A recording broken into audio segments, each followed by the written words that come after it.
Man, this is perhaps going to be a bit of an embarrassing recording. I have not spent that much time listening to recordings of Graham Oppy. I do need to listen to more of the things that he has to say, but I feel like I know what his stint is. I'm pretty sure I understand the general framework of his philosophy, and man, I understand how impudent and conceited that sounds. Um, and I will be getting, so this is meant to be, let's say, a preemptive strike against Graham Oppy, and then I will review my own conjecture at this point, and when I get into detailed refutations, and see how well it conforms to these thematic refutations that I wish to make now. Um, Now, I have philosophically been dealing with these matters for a very long time, and so I believe I have a pretty good instinct for categorizing within the various permutations of possible um, positions to take on these kinds of metaphysical issues. So he calls himself a naturalist, and obviously I'll have to understand exactly what he means by that, because I mean I've heard him talk about it, and maybe I just haven't listened to the right recordings. But this sounds like a charlatan. I mean, the what he when he starts describing um, naturalism, it's like an occult, esoteric teaching. So it's like you have to already join the club before they will let you into the vulnerable explanation of how their philosophy actually works, because you have to walk with them on the garden trail. So it's okay. I understand that that's a bit of a metaphorically vague way of describing it, but essentially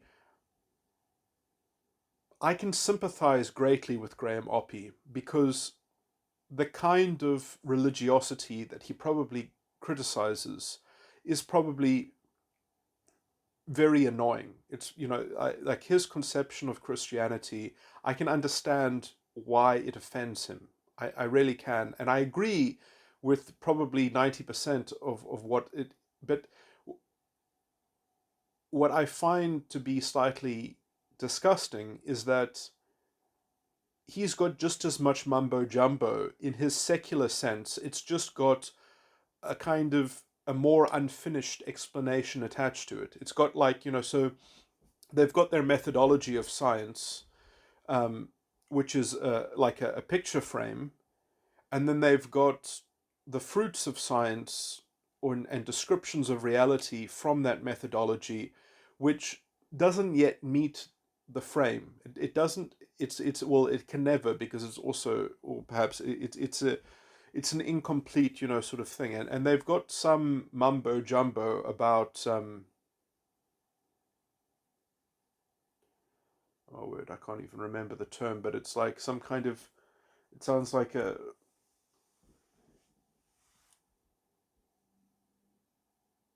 it sounded like a kind of a statistical model of knowledge or something like that. So I mean, I guess maybe, yeah, I mean that is something that I should try to. I wish I could just find him talking about that, but because I mean I heard him talking about some metaphysics, and he says how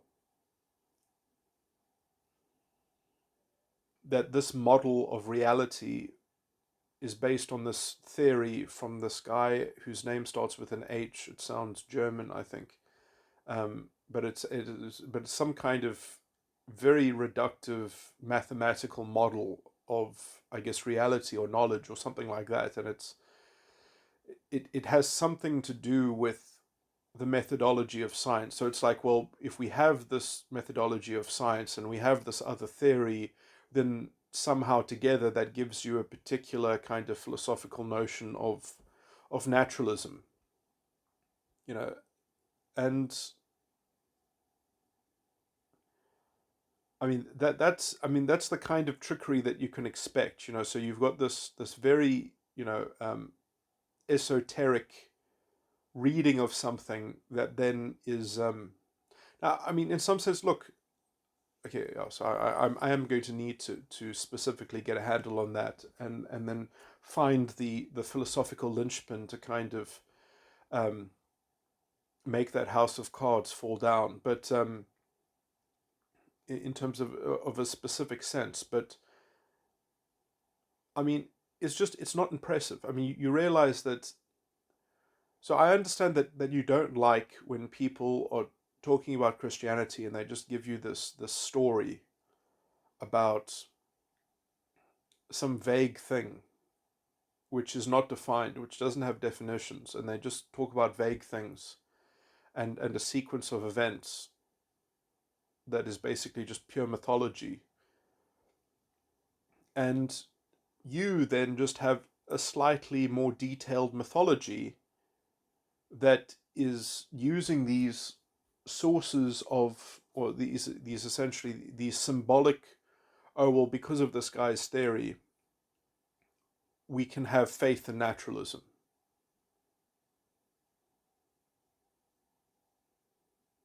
And I mean, and this recording is so embarrassing. um,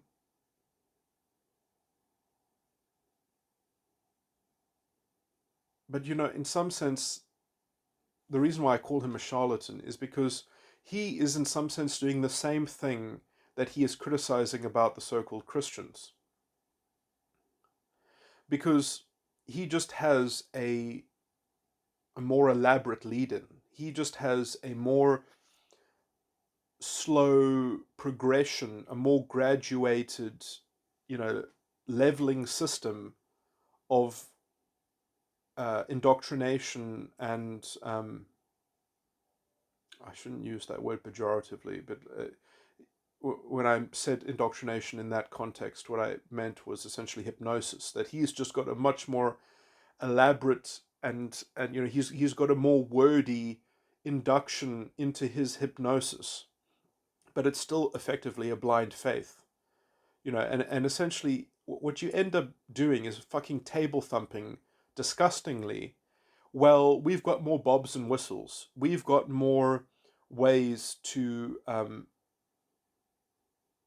divide an issue up into many, many different interrelating parts. Therefore, our schema, our methodology is going to derive a deeper understanding that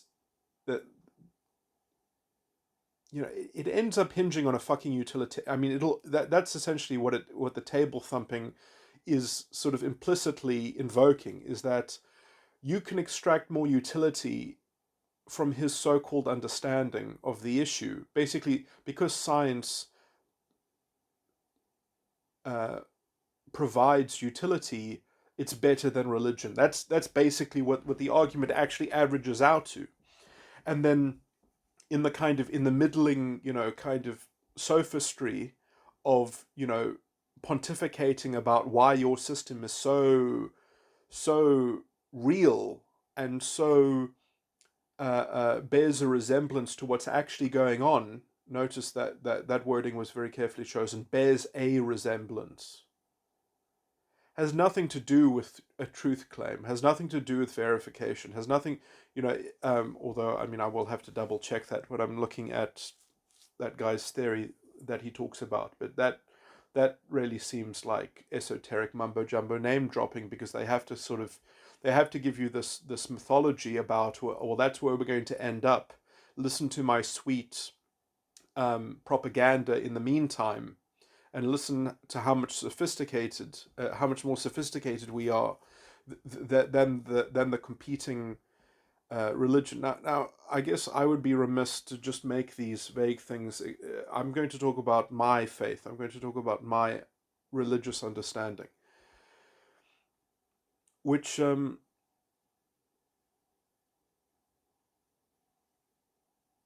the teaching of my faith does even reside. It's not a personal teaching. There is a group of people. This is, I don't know how much I want to talk about history. but anyway, this teaching actually emerged in 1994, and quite a lot of people are ministered it. Anyway, I don't know if I want to talk about this, but anyway, there is a respectable version of Christianity. There is a version of Christianity that intellectually makes sense, and it does ground reality into, you could basically call it a kind of phenomenology. I mean, the thing that Graham Oppy doesn't, I'm sure that, when he talks about this stuff, it is embarrassing that, how does that theory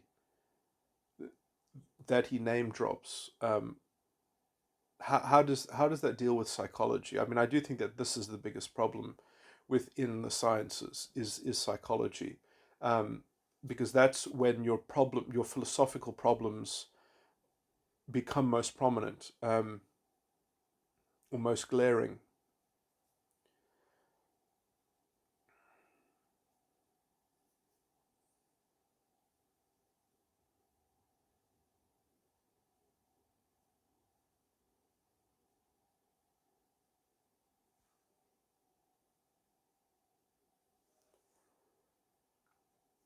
Okay, so let me just give you a rundown. So,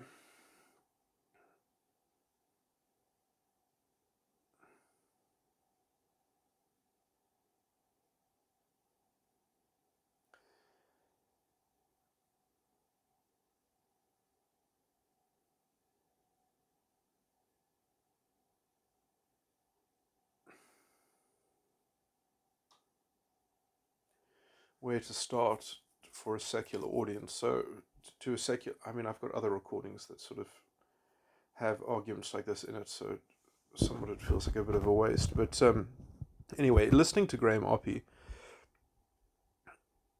it did perhaps give me some slightly new ideas of.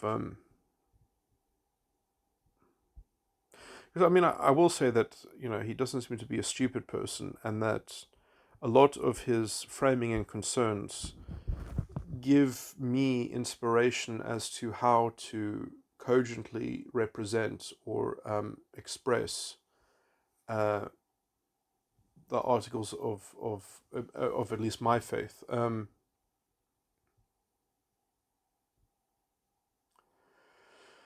So basically, my belief in God is indistinguishable from my belief in reason. And then basically, I have an intuitive framing of reason. And it's not possible to not have an intuitive framing of anything. Everything is fundamentally, at some level, framed in intuition. Um, what I mean by intuition is essentially faith. Um, let's see, my definition of intuition is I'm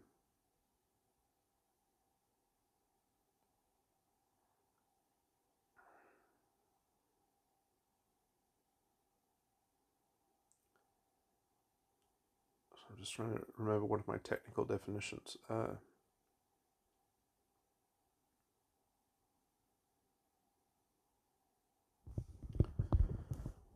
my word. Oh wait, I can't find it.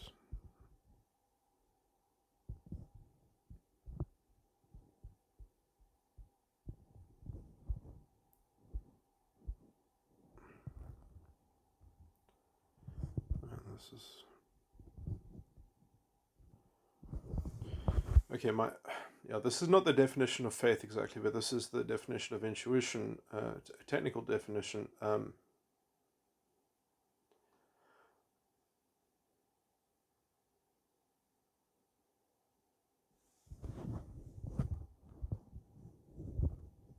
my word, I just forgot it. Come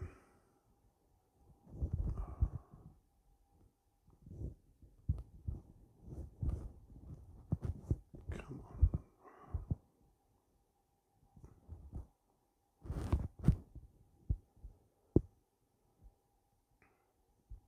Okay, here we go. Grasping a substantiation through impression.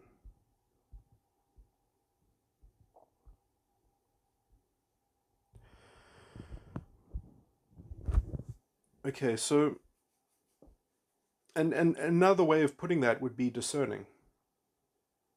So you are constantly discerning things, and as you discern things, that is going to have a dynamic effect on the rest of your schema, on the rest of your character.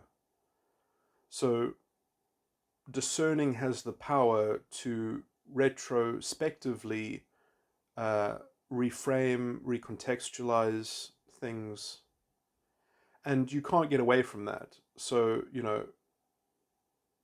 and I've made a lot of arguments that are relevant to Graham Oppy probably to sort of to set things out, and I think one of them would actually kind of not obviously right away, but would sort of be the linchpin in sort of unthreading his very sort of tenuous. But essentially, it's the difference between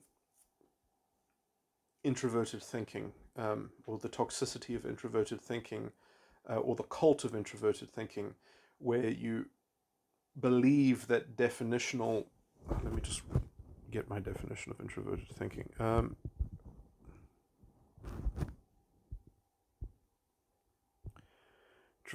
Determining and applying a substantiation to a correlation.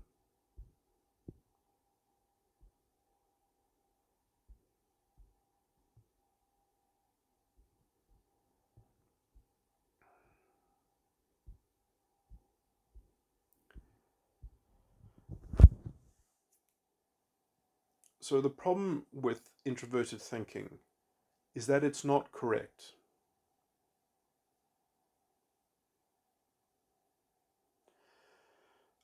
These words I'm using very. They have to be contextualized actually. So these definitions are a bit too short. But anyway, I'm going to expand on them. But essentially, determining and applying. Now, the application of a determination of a substantiation to a correlation is not final. It's not ideal. It doesn't. It doesn't.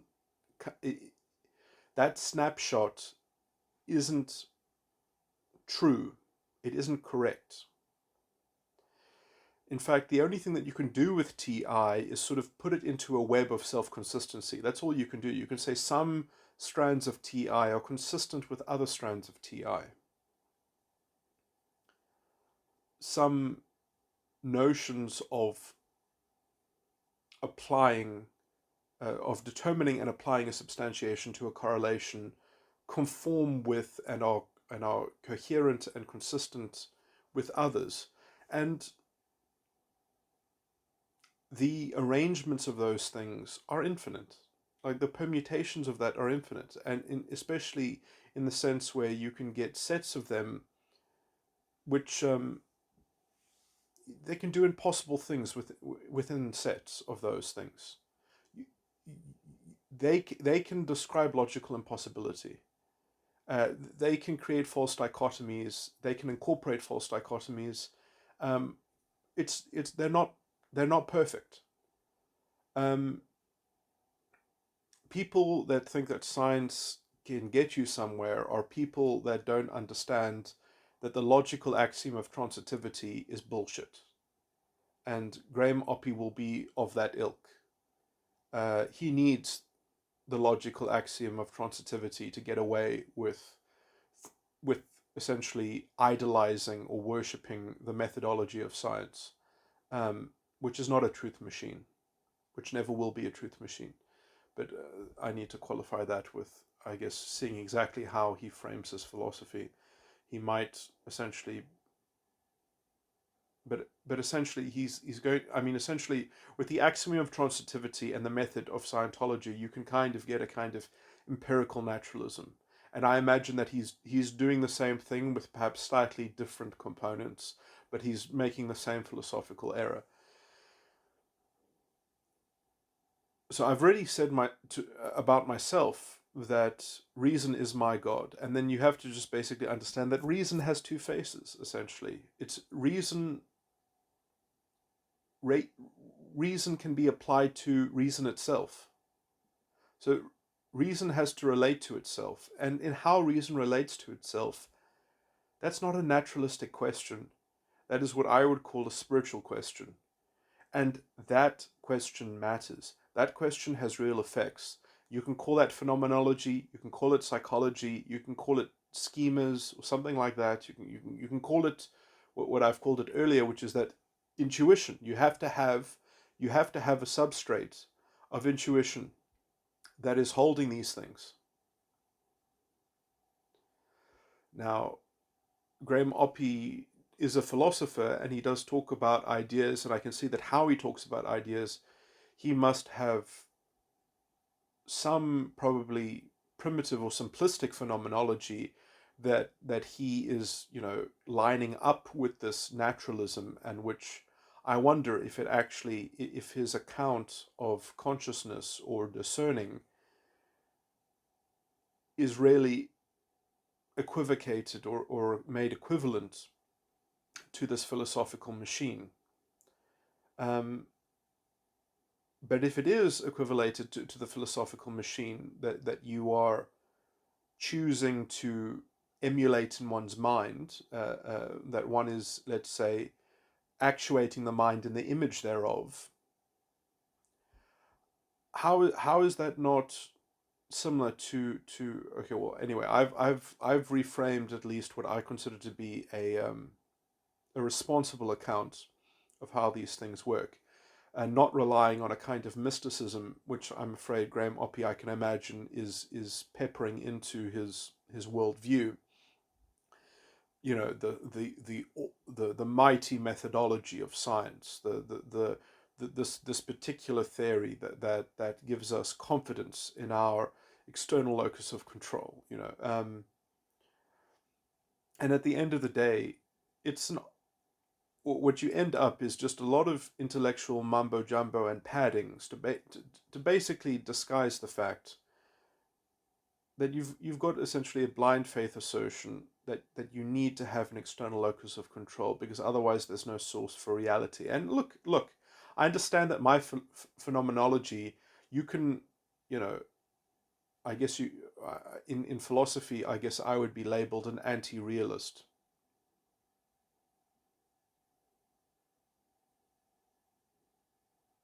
And I guess what I win my consolation prize for taking that label on, is that I get to have an internal locus of control, which then I'll also frame according to my spiritual, the perhaps, what you could label also as an, I mean, I guess I'll admit it's an esoteric thing that you would have to be indoctrinated into. It has its own terminology. It has, but I would not call it naturalistic, because how reason relates to reason itself is an a priori configuration. Strictly philosophically speaking, is a priori, but how do we know what is a priori and what isn't? How do we determine these things? Well, we do so from intuition, because we are forever discerning. That is what we are actually doing. But not to Graham Oppy, if I'm roughly correct in encapsulating what his metaphysics is, um, and if I've got at least some semblance of a, if I'm grasping some semblance of what he describes as naturalism, he believes that we are imprinted upon by reality. So he needs some kind of external locus of control, because otherwise there's no reality anyway, or something like that. So he's got that kind of tautological edge to his certainty. Um, because if we cannot be impressed by something, let's say mechanistically, then there is nothing anyway to know about. And then because, there isn't not nothing, then he must be correct, or something like that. And I mean, it's, at the end of the day, it's always going to be embarrassing when you've got some kind of inductive process that you're trying to rationalize and you're trying to dignify, it's just going to be a disgusting sideshow of confusions and distractions, and uh, it's going to be a concoction of just trying to get you to surrender to this notion of an external locus of control. I understand that some of what I say might be alien, because I'm saying, well, because aren't so-called Christians the first people to brandish this external locus of control? And I just think that that's fake theology. I mean, that's just bad theology. Um, and I could get into the detail of that, but I'm sure these people aren't that interested. But essentially, they are criticizing a caricature of Christianity, which I will admit, perhaps is a of all the people who self-identify as Christians, it's a lot of them. So I'll give them that. But I mean, that's neither here nor there. I'm not here to defend people that I don't agree with. Um,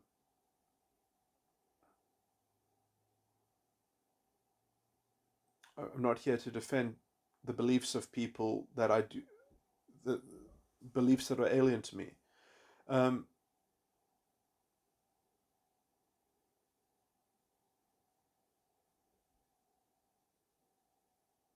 but what I do generally find problematic is when people haven't done better than the thing that they're criticizing.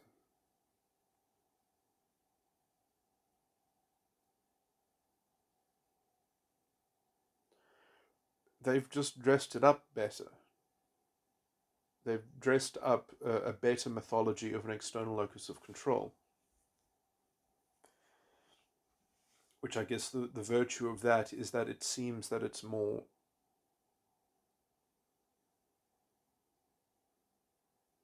accessible to their invigilation or something like that. It's more accessible to their reason. I think actually that their reason has just been um, corrupted by a kind of into a kind of transfixion of an avalanche of inductive sophistication that you you you force people to spin enough plates uh, upon themselves, and then they are distracted. Uh, that their discerning is transfixed and held in awe and stultified, and then they develop a kind of sympathetic fallen phenomenology.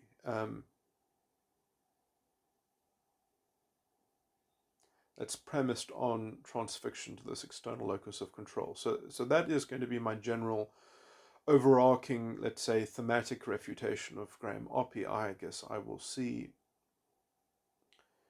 in following recordings how well this conjecture measures up.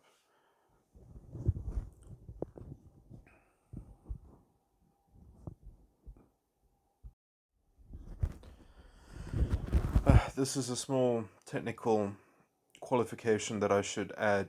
A bit of a stupid addendum, but I feel technically um, on the hook for supplying this extra bit of reasoning, that essentially what I see Graham Oppy doing intellectually, what I'm trying to clean up is the implication that I made, perhaps that can be extracted from what I said, that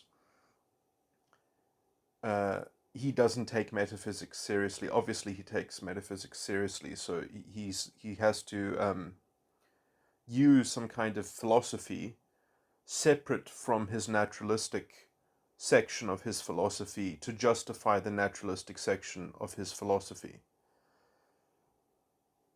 And basically, what I'm saying is that the error in intellectual schema is that he's using the one as a crutch for the other. That essentially his act, when he actually gets into metaphysics, it will basically be an excuse machine. It will be no one can do any better, and so I'm going to just in in a in a in an overarching way, I'm just going to say that he falls into the kind of the okay, I need to clean this up a bit, but just to get the point across, this falls into kind of straw manning, that essentially his naturalistic, contemplative paradigm is superior to all other contenders, and it has the best excuses for why it is proficient and others are deficient. And so, and in some sense, I can be sympathetic to him because, the kind of Christianity which he is speaking out against, so I mean, the problem is that he's not, I mean, he can say that maybe his philosophy looks more sophisticated, should command more respect, and compared to what he's probably fighting against, I might be able to sort of, because essentially he's in his naturalistic philosophy, there are going to be big question marks to be filled in, but in as much as that you can try to extract or generate certainty in the methodology, the excuse machine is going to be mumbo jumbo, is because essentially what you're trying to do is you're trying to extract an ought from an inductive methodology, or a kind of and okay, I haven't gone into, I still need to look up what he's talking about when he talks about that esoteric theory, and some kind of mathematical model in which, oh yeah, all these numbers add up, therefore the theory works, and the theory confirms the deployment of our metaphysics in subservience to this methodology. I mean, essentially, I mean, you're going to. I mean, I don't know why people even try to do this. I mean, to me, it is like being a charlatan, because you're basically trying to say, well, there's some kind of inductive, uh, you know, there's some kind of mystifying magical recipe that if you dress up an inductive enterprise well enough, that we can consider it just as good as we might as well consider it and that's what all his metaphysics will be there to facilitate, is this intellectual fraud, this substitution. And basically what it ends up doing is just saying, well, what else can we do? That's usually the kind of the table thumped excuse. Well, if we don't have this, we have nothing. So we must be allowed to do this. This must be regarded as dignified, because otherwise, the alternative is chaos, is pure nihilism, and this is the only way. We have to dress this with dignity, because otherwise, without this convention covering, I mean, what's disgusting is this essentially just, it does the same as all other false religion. I mean, it, it just elaborates the exoteric with a kind of an esoteric mumbo jumbo, you know false sense of verification, or ratification of the process. I mean, sad. It's like pseudo deduction by affiliation. It's like to me, it's indistinguishable from groupthink. Um, yeah, it's indistinguishable from the same kinds of. I mean, people make these kinds of arguments in the sociological setting, which leads you up for a kind of.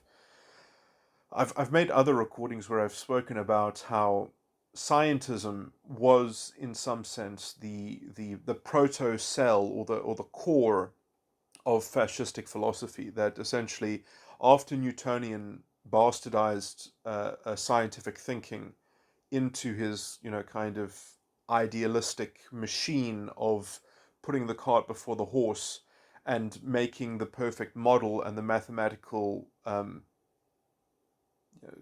something like a mathematical simulacra of reality, and then essentially we just need the last puzzle piece to confirm the substitution of the model for the actual um, if you have just enough alignment, then essentially you can say, yeah, the this model should represent a full understanding of anything and everything, um, and or you don't, and then because conceptually that has already been figured into people's thinking, you don't even have to have the last puzzle piece, but essentially it has to just be conceivable or possible that we could obtain the last puzzle piece, and therefore all the answers and understanding can be extracted from the model. I mean, it's an abstracted, disembodied uh, uh, Ponzi scheme in some sense. And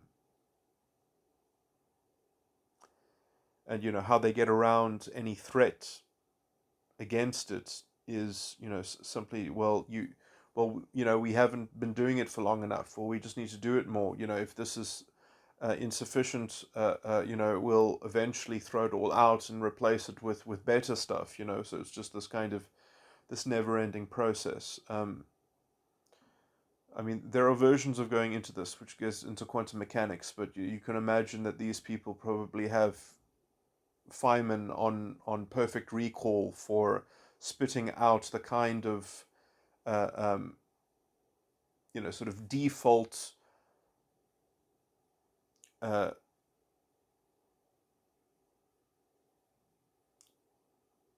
retreat to the moral high ground which they uh, I mean, it's wonderful when you can't actually deal in positive reasoning, that you just essentially rely on the sarcastic retort that just infers a kind of some kind of skeptical dubiousness, which then you know the burden of proof has then been passed off onto the other party. It's that kind of, well, obviously we get to shift the burden of proof whenever we so wish, and we don't have to deal with what's going on because we've been trained by Feynman so well to rely on his symbolic authority over a matter or something like that, and just to repeat um, some slogan and suggest some kind of skeptical dubiousness, which then uh, um, it's leveraging those kinds of vague things, and you essentially, that's what the worldview ends up being. You have two sentinels or one sentinel of some theory, of some token of sophistication, that within the interpretation of this theory everything should be understandable in relation to it. It's the same problem with evolution. Is yes, evolution is a conceptual. Uh, Conceptually, the theory of evolution explains things, or rather, it describes things. The problem is that you can't make the claim that it actually explains what's going on, because it's the theory of evolution is only true by definition. It's a model. It's a tautological model as well. I mean, it's a totalizing model, because if you're going to divide reality up into random mutation and selective pressure, that's a perfect dichotomy. You can put anything in the world into one of those two categories, or I'm simplifying it slightly. I mean, you could have some things which I guess you could even collectively look at as being an amalgamation of some subcomponents of both selective pressure and random mutation. But essentially, because everything is reducible conceptually into a selective pressure or a random mutation, you know, it's a one size fits all solution. Is that actually what's going on? Does that actually explain why it happened and why it's, well, who knows? You can't know. You can't confirm it because it's just a description by definition. If you're going to define features and facets of reality into categorizing them as a selective pressure or a random mutation, I mean, this is not impressive stuff. This is pseudo intellectualism, and this is only possible because Newton fucked up the field, because he screwed up the terminology, because he completely gutted the intellectual component of science so that affiliative thinkers can start to digest it and can uh, basically corrupt uh, and confuse a methodology with metaphysics in some sense. And then we have the apologetics of this great dishonesty, like Graham Oppy. And, to me, it's just funny because he criticizes religion. And I mean, I also dislike many things in the religions or the kinds of things that he is talking out against. But he has followed the formula. He has followed their same format of false religion.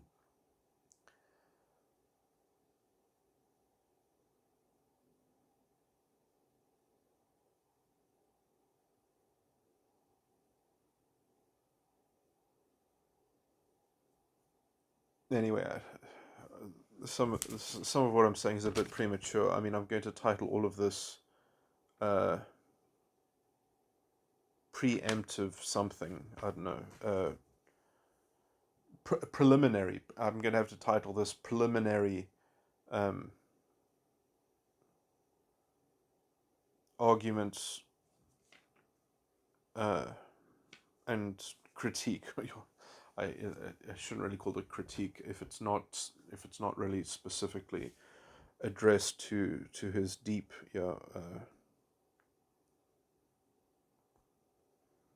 I mean, I haven't really given this enough time. In fact, I don't know if I will.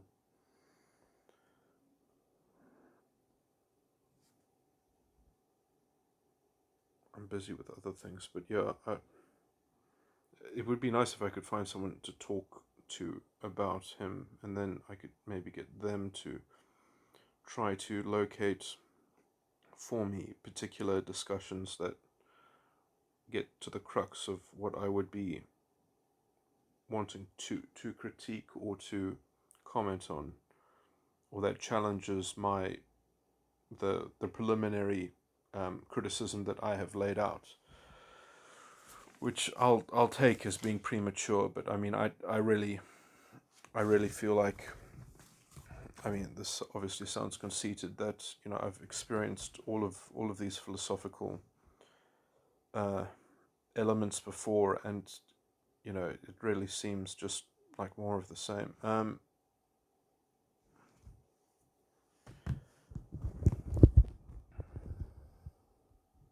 When I say that he's following the same formula, I mean, like, you basically set people up into adopting this kind of external locus of control, or I mean, let me put that in a philosophical sense, like an external locus of objectivity that then gets um, and I don't want to talk about this too much at the moment. I guess I need to move on to other things, but it basically has to do with some sense of determinism or fatalism. Essentially, it's a kind of it's a form of mythology. Um, I need to get to these other things.